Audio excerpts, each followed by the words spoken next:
Hi everybody, welcome back to another edition of the Mindset Entrepreneur video podcast. I am your host, Mark Altman, and I am here with my special guest today, Todd Ingwersen, and he is the Chief Investment Officer for the Harvest Group. Todd, thank you for joining us today. Thank you, Mark. Happy to be here. So Todd, the Harvest Group, I see a lot of names and there's usually family names. Could you give us a little of the background of where that name came from, actually? Sure. My father is from Iowa. Grew up on a farm, farmed for many, many years.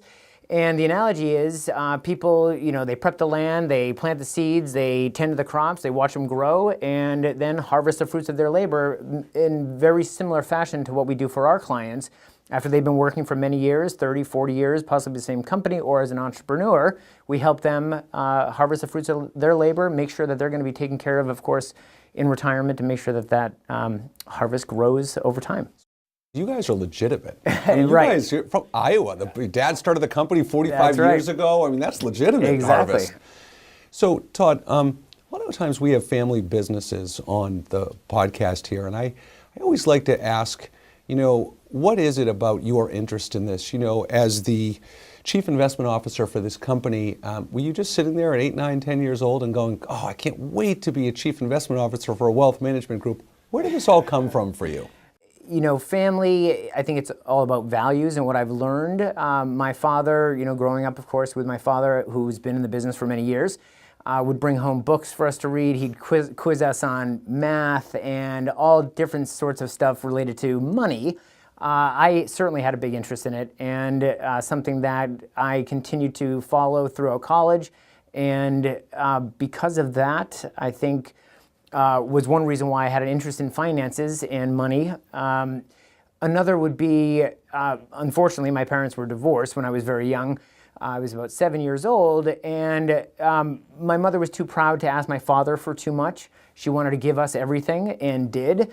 Unfortunately, she neglected her finances, didn't quite pay the bills on time. Many cases we had, whether or not it's the TV turned off or the phone or her hiding her car behind the house so it doesn't get repossessed. At a very young age, I realized that, you need money in order to, live the lifestyle that you want to live. And a major change in your life, like divorce, can certainly upset that. So one passion I have is helping families make sure if they can stay together, wonderful, but if their finances can stay together, that's something that I can really have a major impact on. But that's pretty significant, Todd, because, we all try to help people, but you have, being on both sides of the table and having those experiences growing up, how does having that experience, when your clients come to you and need that help, because you can empathize and connect and relate with them, how does that help you be better at doing what you do? I think I can feel, what they might feel if they didn't have the guidance that we're able to provide. I've seen in many cases, whether or not it's somebody who passes away or, again, the family ends up being separated in some way. There's many different issues that people just are unaware of. And the fact that I've lived through many of them and am, in many cases, an expert on helping people with those issues, I can see how the weight gets lifted off their shoulders, and it really does bring them peace of mind and peace of mind of the family. That's fantastic. So as far as the Harvest Group goes, I know the fact that your core values and your family business is a differentiator for your experience, but talk about, are there any other differentiators that really separate the Harvest Group from the other companies that are out there? Sure. So two things. One, something we call Harvest Wealth Management for Life is much more than just investment management. Investment management is my passion, but in many cases, it's only one part of the puzzle. Advanced planning and then relationship management is another very important piece of that advanced planning and Harvest Wealth Management for Life.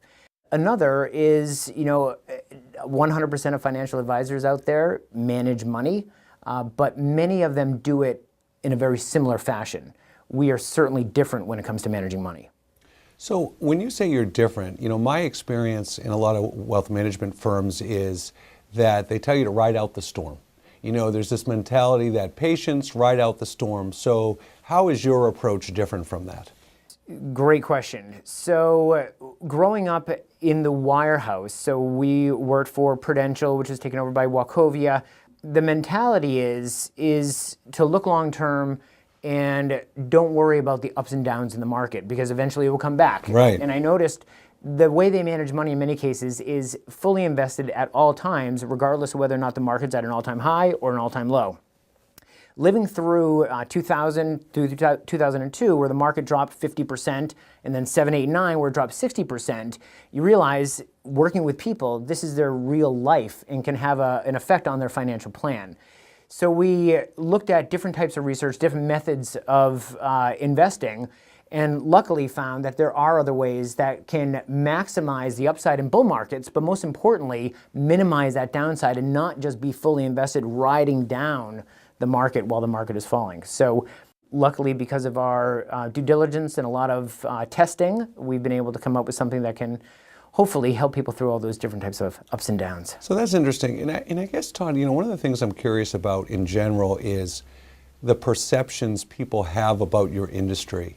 And people who choose not to use anybody, but probably should use somebody. Right. What's holding them back? Like, what are the fears that you see, and what do you say to people who have those fears? Could you give us a couple of examples? Absolutely. So there's definitely a fit for most people to have a financial advisor. And I think most financial advisors do a very good job, whether or not they manage the money themselves or leave it up to the firm to manage the money.